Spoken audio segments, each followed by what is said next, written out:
I'm Alvin King. I'm Asia Dawson. I'm Riley Knox. I'm Ernest Collins. All of this is Shayna Taylor. And this is We Speak.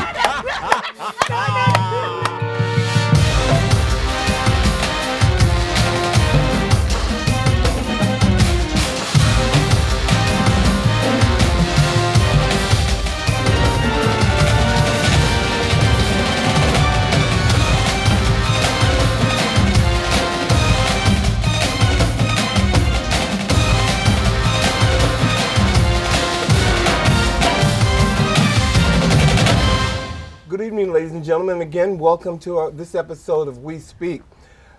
This is our part 2 of our personality show.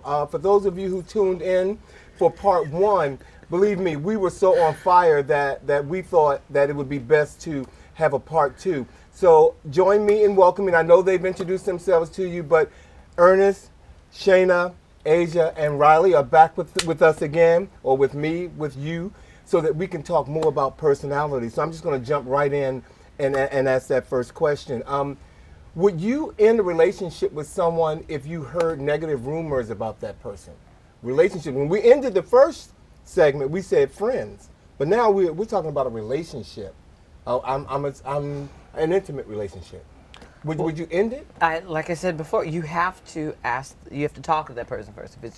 If that rumor is something bad and it ends up being true, then it depends on what the rumor was. But you wouldn't just end it I heard a rumor about you and I'm going to end the relationship. That sounds crazy to me. Because 9 times out of 10, you want to get out of that relationship anyway. Right. Now it's your way to escape. If you leave, that's your excuse to leave, but you need a reason. Right. Well, I dated someone who was notorious. We've talked about this. B.I.G.? No. I don't need Lil' Kim trying to kill me. No, I dated someone who had a reputation, and there was lots of rumors, and some of those rumors were true, and I knew, and then I asked him about, some of those, how I found out that some of those rumors were true, because I asked him. Were they true or not? And so, you'd make a decision based on how you feel, whether you want to stay with them or not. The severity of the rumor and how far is it worth repairing or? Well, I know the Tony, our producer, doesn't like me to go off script, but I moved to ask this question. What if the rumor about that person was that you were dating, that they were a porn star? And they didn't tell you up front that they were a porn star, but it's a rumor. They're still a porn star. They used to be a porn star. Used to be a porn star, or they're still a porn star? Well, I'm going to say that they used to be. I say it's a deal breaker because that's something you should have disclosed to me long ago. This is a secret now, and I just have I have an issue with that period. I mean, not so much. Because if some of that trick of the trade has enhanced your relationship, what I'm saying. If some of that has enhanced your relationship, and you don't see it it's just a rumor, but it really is not something that would be detrimental, unless you're running for your office, like we said in episode 1, in our first episode of the personality show. If you're running for office and you think that person's background is going to affect your career at some point. Well, maybe you would consider it. I'm thinking about the porn star thing again. And my thing with that is I feel like it's a deal breaker because I should know. Exactly. And not because you told me, but I should be getting sex that's so bomb. Like, and if I'm not getting sex that's so bomb, then I'm getting gypped. Now it's a deal breaker that I find out that you're a porn star. The last thing you want is to be the last to know. Yeah. Exactly. And everyone's whispering around and you find out this person is a porn star and they didn't tell you first. That I wouldn't have a problem with the fact that they used to be a porn star. I'd have a problem with the fact that they didn't tell me first. The secret. Everyone else is whispering about it, and I'm looking like the fool. Right. Yeah. And viewers, please listen. I said porn star. There's nothing wrong with porn stars. In fact, there's nothing wrong with porn stars. And so I don't want you to. I don't want to come off as I'm saying that in a negative way. That that's such a bad thing to be a porn star, because it is a billion-dollar business, and when you're good at what you do, you are good at what you do. So I don't want to come off like that, ladies and gentlemen. So I just want to make sure that porn or corn, it's all good jobs. There you if you're in the porn business or you're in the corn business, It's all a We're job. not judging anyone. There's no Right. way I There's can no look at judgment. someone who looks this beautiful right now when she comes up with something like that. I can't even look at her long enough to just give her that look. So good for You look my wonderful. esteem. Thank you. Everybody looks wonderful. You look amazing. Thank you very much. Thank you very much. Our next question, is hypocrisy ever justified? You know, that hypocrite, sometimes in the pulpit, the hypocrite, No, you know, I mean, is it justified? absolutely not. Hypocrisy is a strong word, so we want to make sure we're all on the same level playing field with the definition of it. Number one, but I think hypocrisy is a horrible thing. I think you're a fraud and you're a fake, and you're usually a very judgmental person if you're a hypocrite, because you're on your soapbox looking down on somebody else. And I think those type of people are the worst type of people, in my opinion, because they think their stuff doesn't stink when it does, and it probably stinks worse. Two, there's no authenticity to you, so I don't believe anything you're saying, because you portray yourself as one thing and behind closed doors you're something totally different. So I never think it's justified. And if we really want to go there, it's probably a totally different talk show that I'll be a part of. Hypocrisy in the pulpit is Hypocrisy in the pulpit. It's the worst. worst. It's the worst. It's disgusting. It is a strong stench in my nostrils. I can't stand it. And No, because I want you to tell us how you Preaching, really yes. feel. You Oh, go right no, I ahead. love it. I want to hear more. No, for real. No, I have to agree. because first of all, when people come to church, first of all, that title brings a lot of weight to it. And people are hungry. They need something from you. So with that title, you have a greater weight of character of who you are. And I believe that if you don't show forth that authenticity in behind the closed doors, then take your behind off that pulpit. Right. Because honestly, how can you really feed someone spiritually when you're doing all types of evil behind the closed doors? I mean, granted, you're not perfect. No one's perfect. Right. But it's about the intention of your actions and the quality of your character. And when people are hungry and they need that from you, and you're doing God knows what to everybody and anybody, and it could be it's not just sex. Let's get off of sex. Right. It could be lying, it could be stealing, it could be cheating, it could be debauchery, it could be anything. all that. And it makes me very upset when I see people that are really destitute and really need that pastor or minister or whatever, and you're giving them a bunch of junk because that's what you're living in your life. And then when you use the Bible and you're using the Bible to what is it, to kind of build on your hypocrisy. You're taking what you want and you're manipulating. Cherry pick is what we call it. You're manipulating what's in the Bible to get your point across. Yeah, that is the worst thing. I think the biggest form of when people try to justify hypocrisy is parental hypocrisy. When people do as I say, not as I do, or not what I did, you know what I mean, to their kids, I'm not saying it's justified. I'm saying that I think that's where people try to justify hypocrisy the most, when they want their kids to do something other than what they're doing and when they should be leading by example. I want to piggyback off of the minister thing. I saw something that was really disturbing to me years and years ago when I was in LA. And I remember people, I think one of my relatives used to say, I want you to be a pastor. This is a joke, and call me Reverend whatever. And I fought that, and people even said about me speaking, I don't have any control, but I fight that. And my reason is, I'm in the mall, and there's some event going on, and I see this very famous, popular, world-known pastor going up the escalator. He has on a pair of jeans, a shirt, real stylish, looks like a regular person, whatever.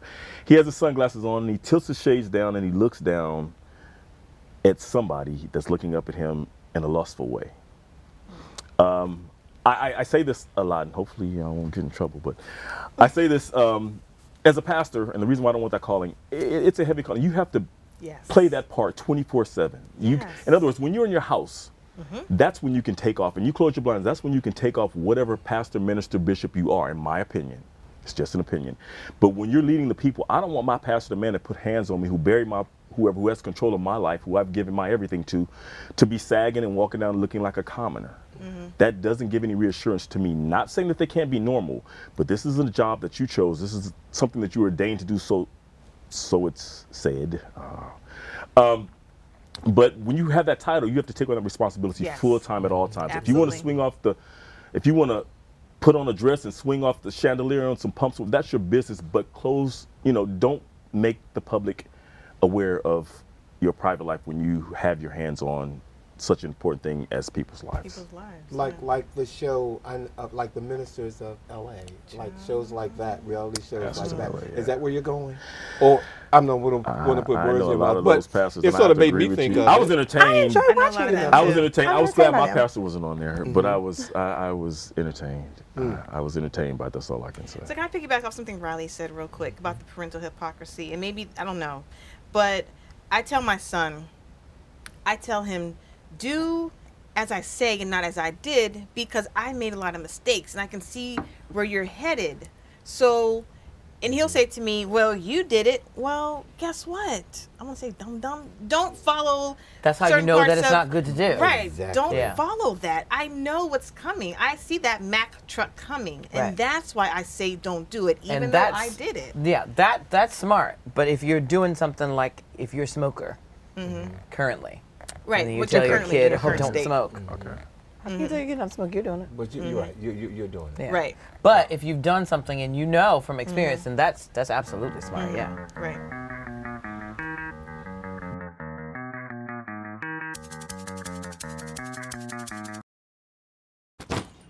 Hart, what's going on? I'm leaving. Why? What did I do? Not enough. The pressure's too much. I quit. I get it. I can do better. Just please don't leave. Don't let your heart quit on you. Get your uncontrolled high blood pressure to a healthy range before it's too late. No, I don't know, though. I'm scared. I mean, you're so...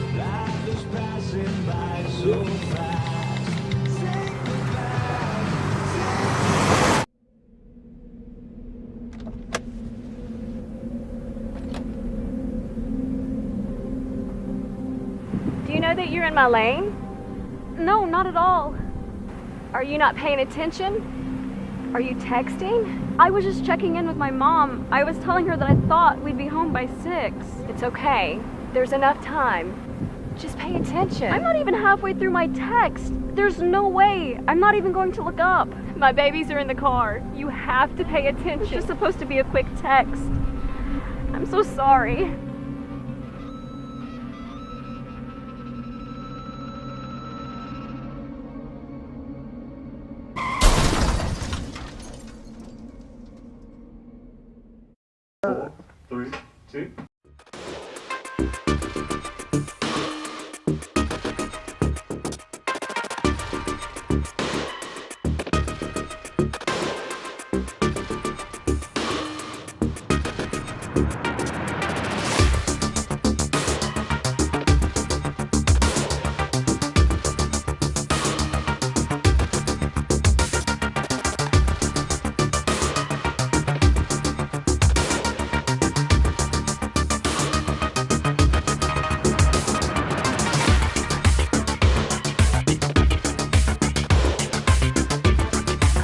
Hi, I'm Alvin King, and this is We Speak.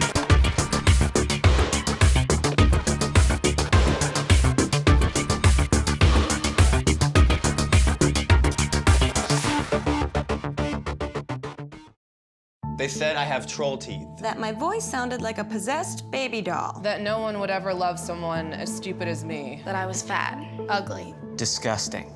The effect of bullying is potent. We will no longer be the silent majority. Now, when you see online bullying, there's something you can do about it. We're gonna take action with the I. I am a witness. I am a witness. I am a witness. I am a witness. I am a witness, and so are you.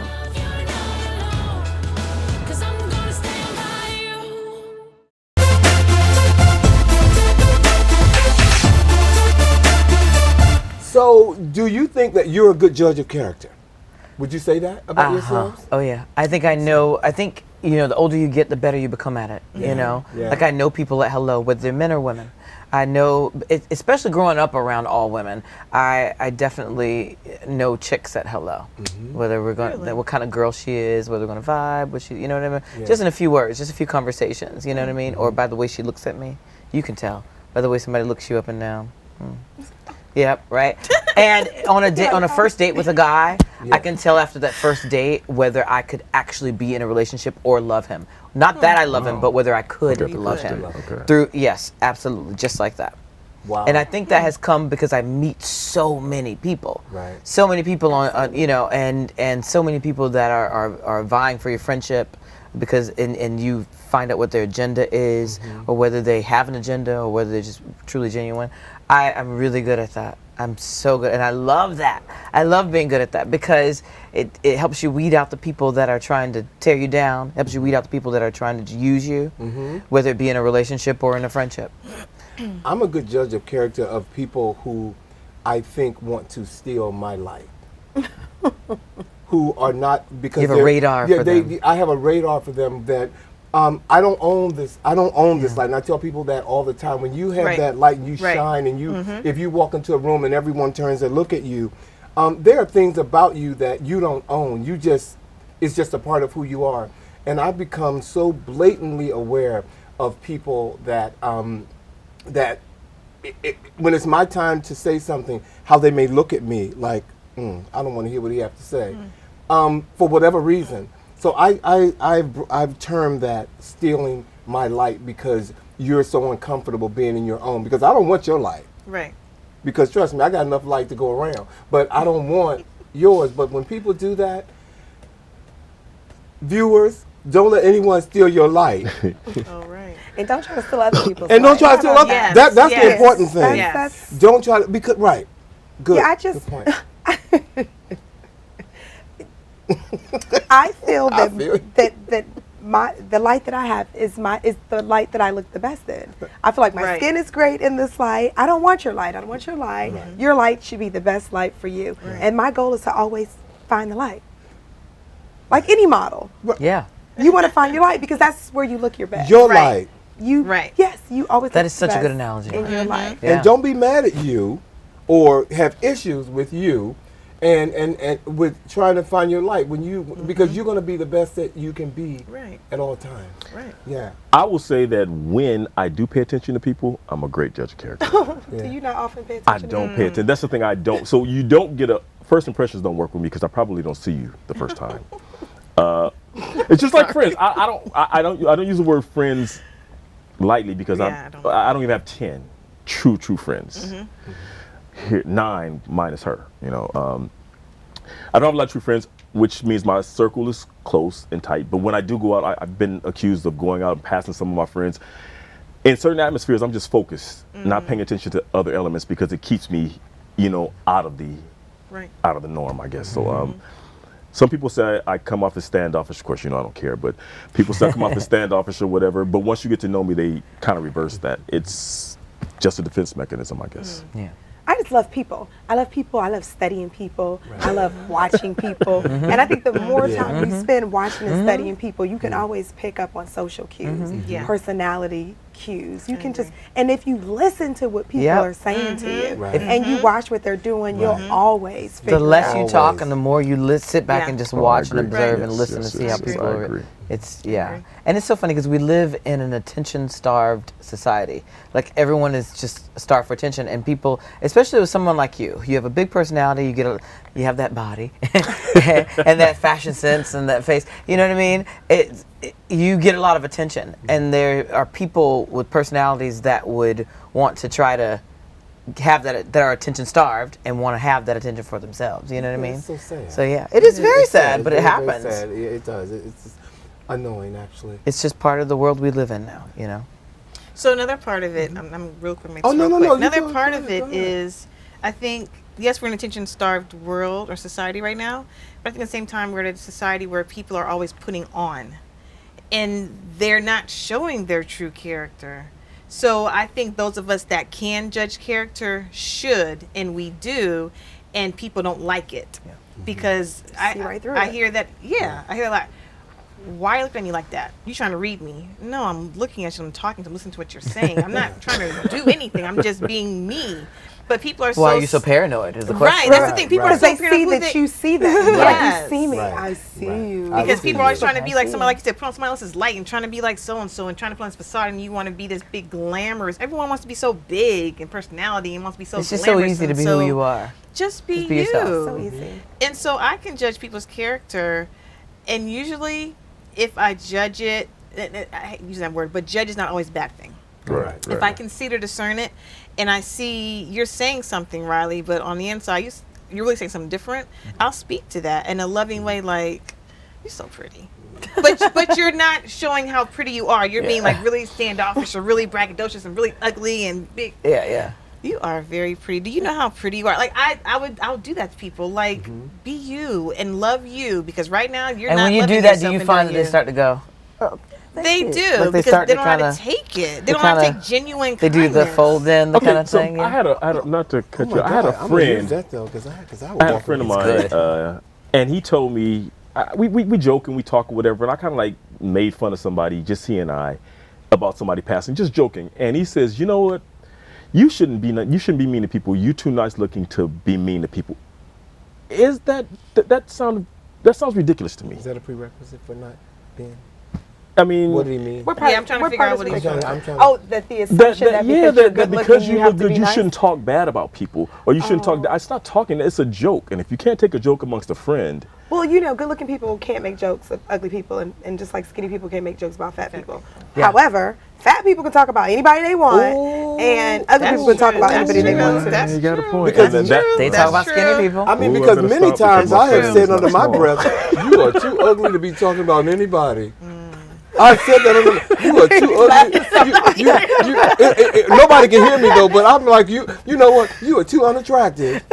Sorry, not ugly, ladies and gentlemen. I know I said it, but unattractive. I'm gonna use that word. You don't have to be politically correct. I'm just, This but is We yeah, Speak. you're right. But it's just like comedians. But it's so like, think you know- about in comedy, there are no really good-looking comedians, and especially for women, it's like the ones that are funny are always obese. And they get to say whatever they want. They get to say whatever. And if they're really big, then they can really You've talk never seen about a girls who are comedian skinny. say how fat and ugly I had a Well, big people really always- short stand-up comedy career You when I was did. younger. Oh, it was so short. It was so short. It was so short when I was I younger. believe it. And it was so funny to me. And I had certain groups that I did well with. So older people killed the seniors, killed the senior clubs, killed the senior homes. People within my age group, the men laughed like crazy. Right. The lesbians laughed like crazy. The women, You're too pretty. Took straight you offense. too You were pretty. too They were pretty. intimidated by you. and I was pretty. cute because They this were was when I was younger. intimidated. But I was smaller, and I joked about the fact that I was Right. cute and that I couldn't talk about anybody and what my material be. So I would pick other things to talk about. But you can't. So no, you can't. I would talk about But my I mean, hair and how say nasty for it example, was. if it's me and you talking, and somebody's walking, and I'm making fun of that person, are you going to criticize me and say you shouldn't say that because? So, but you mentioned that the person that you said it to was Be careful. undesirable. Well, I'm going to say Right, consider I'm the gonna source.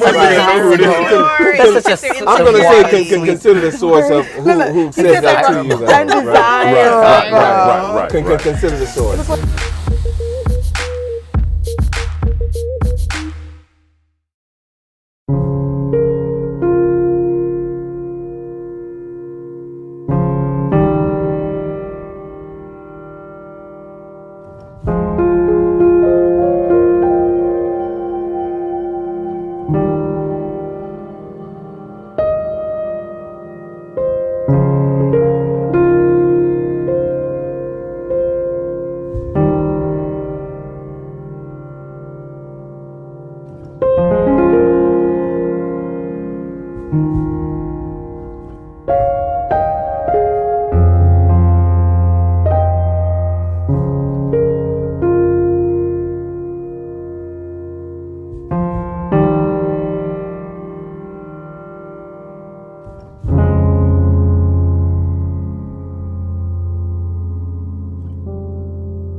Wash that.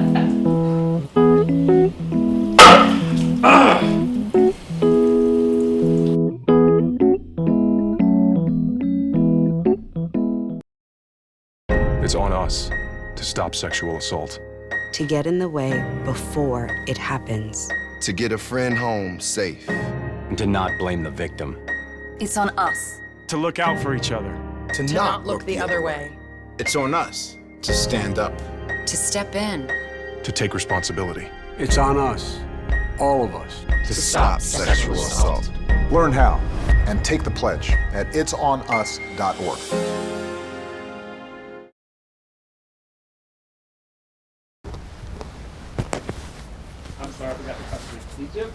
Asia.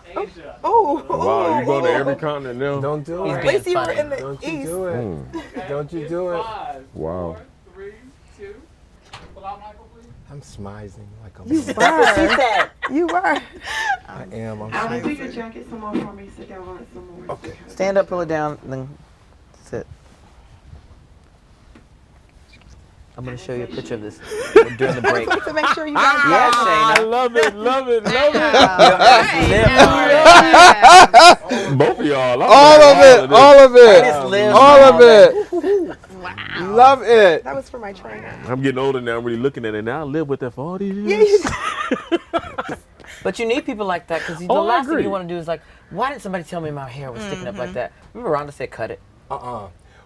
She did. She did. Oh, we yeah. heard you. I said, pull it out. She did. I didn't hear you say it. I heard you said it. Oh, it was a rumor. You forgot your It was a producer. rumor. You forgot your producer is my best friend. All of a sudden. Your producer is my best friend. She said cut. I said cut it. Right.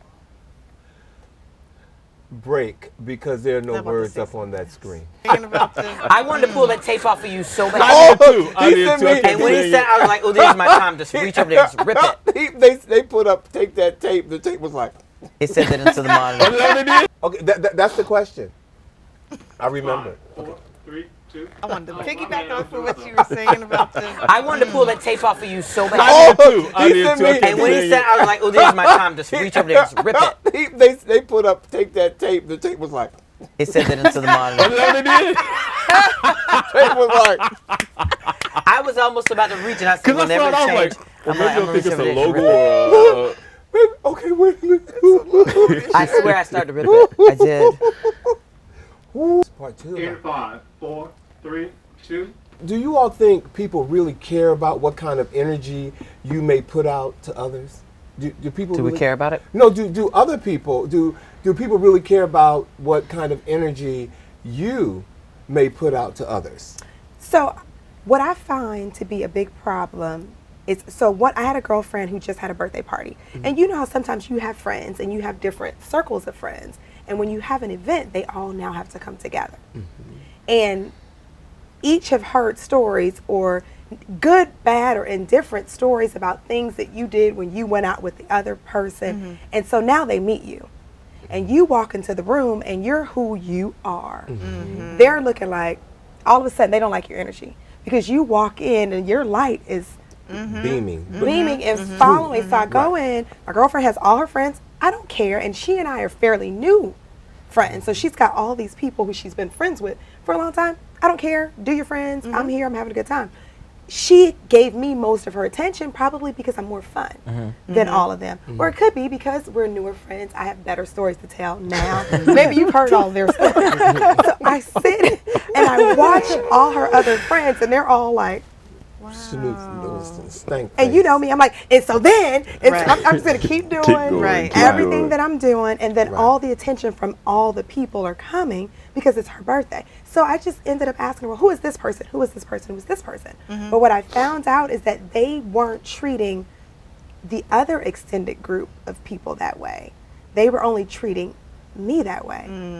And she said afterwards, well, you know, your energy is a little bit different than what they're used to being around. I've heard that But before. so what? Like, I don't get it. It's Honestly, I intimidating. don't But you get know what that it. sounds like to me? That sounds like very unhappy people. Yes, Yeah. insecure. And let me tell you, you know when they say people. misery loves company? Misery does love company. Yeah. But only if that company is miserable Yeah, too. that's Right. true. So you come in all happy and it makes them You know, if you're unhappy and you're miserable, you 9 times out of 10 you know you are. Right. And how you know you are is because whenever someone is doing something positive and whenever someone comes in happy, then you end up being kind of like, and you almost kind of check yourself like, oh, she's nice, but she's just a little too much for me. Her personality is just Too crazy. much. Why she gotta be that loud? Why she so? How many drinks she gonna Because she's have? happy with life. You know. Well, I also think I'm going to go back to that bad boss syndrome. You have a bad boss who treats you like crap, but you have committed to yourself and put in your mind that you're going to go into that office. You are not going to give in to whatever he or she are thinking they're placing upon you. That you're not going to allow them to suppress you. So you're going to go in every day, no matter how hard it is, because you got to get that paycheck, and you're going to keep your head up. They, believe me, I have seen people fall, managers, bosses, fall by the wayside because I've decided I'm not going to feel defeated. You're not going to defeat me. Again, you're not going to steal my life. Because, and when you give it up, it's gone. Right. Yeah. It's gone. Right. They have now infiltrated your spirit and your being, and you're like.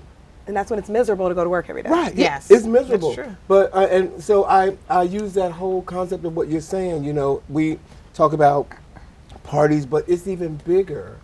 It's even bigger. It's in schools right now. I mean, it's happening. It happens everywhere. Is what I'm saying. But they are miserable people, like you said. Yeah. You know that's without a doubt. We may not always agree on everything, but we can all agree on the importance of looking out for our families and friends. And standing together in the fight against HIV. Everyone should get tested for HIV at least once as part of routine health care. Gay and bisexual men may benefit from more frequent HIV testing and should consider getting tested every 3 to 6 months. Knowing your status and taking whatever next steps it requires makes you and our community stronger. HIV testing is free. Visit gettested.cdc.gov/stronger. When some people struggle with their mortgage payments, they become frozen, petrified. Not knowing what to do, they do nothing. But the people who take action are far more likely to get the most positive outcome. Making home affordable is a free government program. Call now to talk one-on-one with a housing expert about the options that are right for you. Real help, real answers, right now.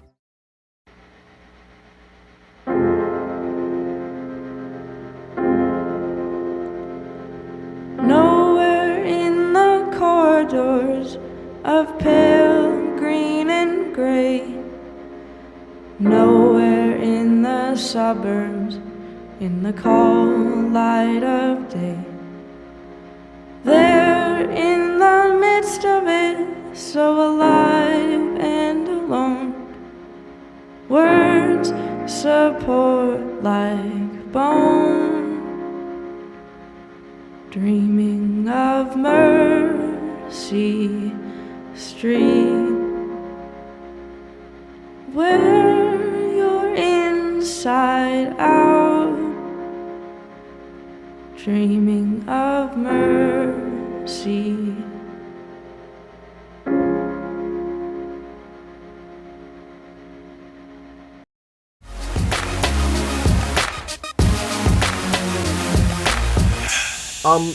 What's this? This is a switch. What's the stupidest thing you've ever agreed to do? The stupidest thing? I had to just check myself because I had an answer and then I realized that may not be the right answer. So I think with age, like we were talking about how we police ourselves. Absolutely. I had to, y'all go to somebody else. Go to somebody else. I'm going to give you one. But the stupidest thing that I've ever agreed to do. It has to have, I got to think about it, but it's probably something to do with a relationship. Like I agreed to do something in a relationship, compromise something. Maybe. But I really don't have an answer for that question. Like I'd have to think back. I do. You do? I do. When I was in LA, I ran into this, I guess he called himself the president of this record label, this new starting out record label. And because I was in the industry as well, he invited me to come in, and he had some big acts coming in or whatever. This is before Nelly even came out. And we were supposed to be signing with Nelly. But anyway, I met this guy and I met all these people. And it was like a cult to me. Everybody, all of his artists, all of his people involved believed in this one particular thing, and they would always praise this one particular thing, so it kind of scared me. And then a lot of different things came about it. But I agreed to go to this party, this showcase, and represent this one artist. And I should have never done it. I should have never done it. They say when you have a bad feeling, it's usually a bad feeling to investigate, but I was still young. And I still to this very day wish I would have never done it. It goes a little deeper than that, but it is a mistake that I should have, it's an avenue I should have never turned down. Well, I was sitting here. I'm going to go way back. For those of you who are from Washington, D.C., there used to be a club here called the Clubhouse. And it was like, it was a membership club. It was a club where, right over on 13th and Upshur Street, in this building that's still there. And I mean, everybody, every star from Patti LaBelle to Shaka Khan, you name it, Phyllis Hyman, they've all performed at that club. Well, one night, I decided to go out. If anybody knows what polished cotton is, I wore a chintz jumpsuit. Chintz. Sorry. Polished cotton, okay? I was all, it was polished cotton, chintz. I had it designed. I went out and. Does polished cotton look like velvet? No, it's shiny. Like velvet? It's shiny. It's just like shiny. Like I'm gonna show you polished cotton. Is it like lame? No, it's not. It's not like lame. It's not like. But it was very sleek, and I was a hit. But after 2 hours of dancing in intense heat, it began to split. And before I knew it, I heard it. It was splitting like all over the place. It was splitting. It wasn't just on the seams. And I knew, someone told me you shouldn't wear polished cotton out and sweat. When I left that club, it looked like someone had taken a shredder and just like went down my whole body. That was the stupidest thing. I just thought about that. And for my friends who are watching, who was there, they know that night I was a hot mess at the Clubhouse. You know, it's funny because I have a similar situation. This is hilarious. So I had and I feel like the material was almost, it may have been polished cotton, but I had this cat suit made. No! It was a cat suit. That may be polished cotton. It was a cat suit. I had a little hole right here, because I had gone to this club and they had like a sexiest outfit contest. So I'm like, yeah, I had this guy. So the girl who made the costume typically made costumes for exotic dancers. So it was the same material that they dance in. Okay, fine. So I'm in the cat suit and I'm loving it. I'm looking great. Everything's amazing. I'm dancing and partying. So it had no lining or anything on the inside to absorb sweat or anything. So I remember being in the club saying, somebody stink. Don't they know they stink? And I'm just like, it just smelled rancid gumbo. It was just like the fabric started to smell with the sweat. It was It's not built for that. That is the worst. That's the worst. That's the worst. She's like, somebody stink. And I ended up the entire night in the club, and it wasn't until I got home and peeled myself out of it. Like it was me. I'm zero. I used to stay out of that spot for weeks. Like I didn't go back for like, it was a long time. Because they're like, here comes the Stinky girl. Hot drawers or something. It was god awful. Ladies and gentlemen, I'm sorry, but I know it's hard to believe that this woman was in a cat suit stinking in a club. But unfortunately, that's going to bring us to the end of our show for this week. We have just the whole show. Oh, wow. The whole show. You had so much fun. I'm sorry. I know.